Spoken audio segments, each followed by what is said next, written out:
লালবাগ কেল্লা মুঘল আমলের বাংলাদেশের একমাত্র ঐতিহাসিক নিদর্শন, যাতে একই সাথে ব্যবহার করা হয়েছে কষ্টি পাথর, মার্বেল পাথর আর রং বেরঙের টালি। লালবাগ কেল্লা ছাড়া বাংলাদেশের আর কোনো ঐতিহাসিক নিদর্শনে এমন কিছুর সংমিশ্রণ পাওয়া যায়নি আজ পর্যন্ত। প্রায় প্রতিদিনই হাজারো দেশি বিদেশি দর্শনার্থীর পদচারণায় মুখরিত হয় ঢাকার লালবাগ কেল্লার এই দুর্গটি। ঢাকার গুলিস্তান, শাহবাগ বা কার্জন হলের সামনে থেকে রিক্সা, সিএনজি বা ট্যাক্সি যোগে ঢাকা লালবাগে যাওয়া যায়। ভাড়া পড়বে রিক্সায় 30 থেকে 40 টাকা।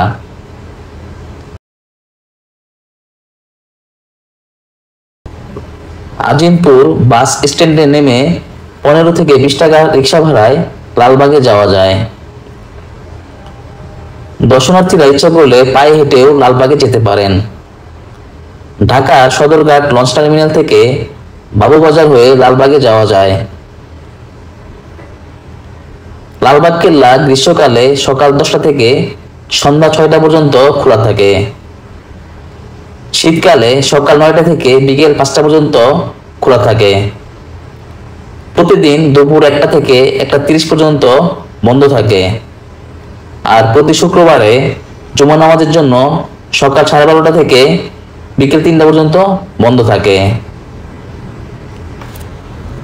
লালবাগ কেল্লার সাপ্তাহিক ছুটির দিন হচ্ছে রবিবার। প্রতি রবিবার সহ সকল সরকারি ছুটির দিন লালবাগ কেল্লা বন্ধ থাকে। লালবাগ কেল্লায় প্রবেশ করতে জনপ্রতি টিকিট 20 টাকা করে। 5 বছরের কম শিশুদের জন্য প্রবেশ মূল্য ফ্রি। বিদেশি নাগরিকরা জনপ্রতি 200 টাকা টিকিটে প্রবেশ করতে পারবেন।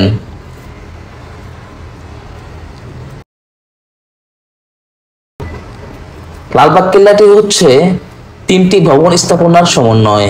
এগুলি হচ্ছে মসজিদ, পরিবিবির সমাধি ও দেওয়ানি আম। এই 3টি স্থাপনার সাথে বিশাল 2টি তোরণ ও আংশিক ধ্বংসপ্রাপ্ত মজবুত দুর্গ প্রাচীর।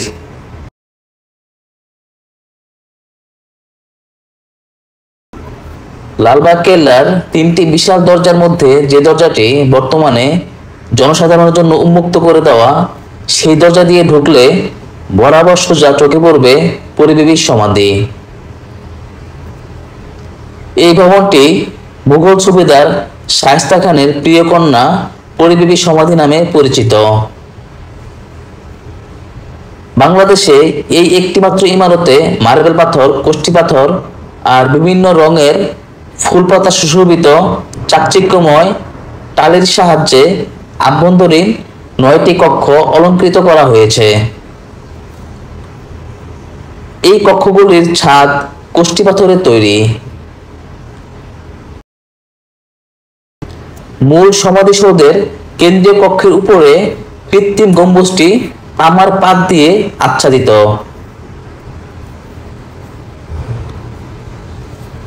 ইতিহাস থেকে জানা যায়, লালবাগ কেল্লার নির্মাণ কাজ শুরু হয় 1678 সালে। তৎকালীন মুঘল সম্রাট আজম শাহ এর নির্মাণ কাজ শুরু করেন। যদিও আজম শাহ খুব কম সময়ের জন্য মুঘল সম্রাট হিসেবে ছিলেন, তবুও তিনি তার অল্প সময়ের মধ্যেই এই অসাধারণ কাজটি শুরু করেন। উল্লেখ্য, আজম শাহ ছিলেন মুঘল সম্রাট আওরঙ্গজেবের পুত্র সম্রাট শাহজাহানের নাতি, যিনি তাজমহল তৈরির জন্য বিশ্বমহলে ব্যাপক সমাদৃত ছিলেন। পরিবিবির মৃত্যুর পর সবার মধ্যে দুর্গটি সম্পর্কে বিদ্রূপ ধারণা জন্ম নেয়। সবাই দুর্গটিকে অপয়া ভাবতে শুরু করে দেয়। পরিবিবির মৃত্যুর পর তাকে লালবাগ দুর্গের মাঝেই সমাহিত করা হয়। আর এরপর থেকেই একে পরিবিবির সমাধি নামে আখ্যায়িত করা হয়। এরপরে রয়েছে দেওয়ানি আম। এটি মূলত হাম্মামখানা। হাম্মামখানা মূলত সুবেদারদের বাসভবন হিসেবে ব্যবহার করা হতো। লালবাগ কেল্লার এই দালানকে দুটি কাজে ব্যবহার করা হতো। একটি হচ্ছে হাম্মামখানা অর্থাৎ বাসভবন, অন্যটি হচ্ছে দেওয়ানি আম অর্থাৎ বিচারালয়। এই দালানের নিচতলা ছিল বাসভবন তথা হাম্মামখানা আর উপরের তলা ছিল আদালত বা দেওয়ানি আম। শায়েস্তা খাঁ এই ভবনে বাস করতেন আর এটি ছিল তার আদালত। এখান থেকে তিনি সমস্ত বিচার কার্য পরিচালনা করতেন। লালবাগ কেল্লার দরবার হল ও হাম্মামখানাটি বর্তমানে সর্বসাধারণের জন্য উন্মুক্ত একটি জাদুঘরে রূপান্তর করা হয়েছে। এখানে বড় একটি পুকুর রয়েছে, তবে এখানে পানি দেখা যায় না।